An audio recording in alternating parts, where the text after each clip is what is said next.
So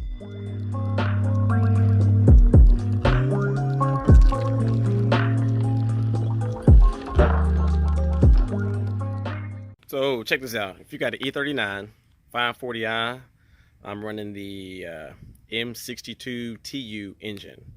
That's what I have. So backstory, I was late for work one morning, threw a quart of oil in the car after I stopped at the store, forgot to put the oil cap back on, closed the hood, drove, and I think I drove like 45 minutes. And ended up happening is I lost oil pressure. I didn't have any oil in there because it slung it all out in the engine bay.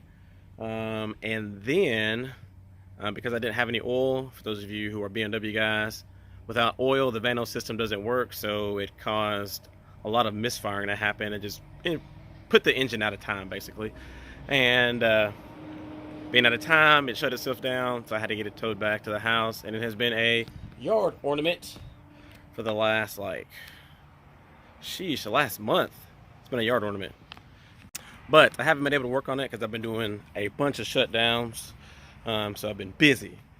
So now that we're kind of slow at work, got a couple of days off unwantingly, and here we are working on it. Now, there were a couple things that me and my dad talked about on figuring out how it's out of time. For one, we first tried to crank it once it got back to the house. There was what sounded to be like a knocking noise. And then we were going to do a compression test, which I just finished today. And I'm going to show you guys what I used for that compression test, how to do the compression test, and what results I got that just determined we are needing to retime the engine. So, compression test kit. I got the Pittsburgh version from Harbor Freight. For those of you who don't know, anything Pittsburgh, it has a lifetime warranty, so they're like the knockoff Craftsman. So buy it, break it, take it back. Gotta remember those type of things, okay? Don't want to spend a whole lot of money on parts. Everybody ain't got deep pockets. So what you're going to do is you're going to remove the coil packs on one side. You got to leave the ones in on the other side. But you do have to pull the fuel pump fuses, which I believe are number 22 and 30. And then what you will do is you will take said hose. Oh, come on, focus for me.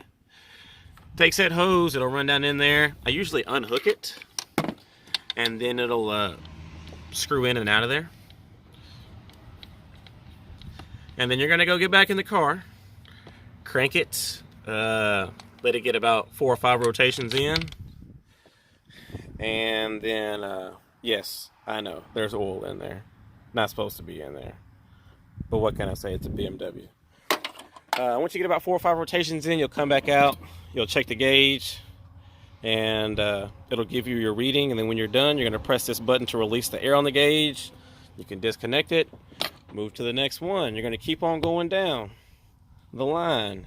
And I recorded my results on this little shopping list, banana shopping list. Turn up.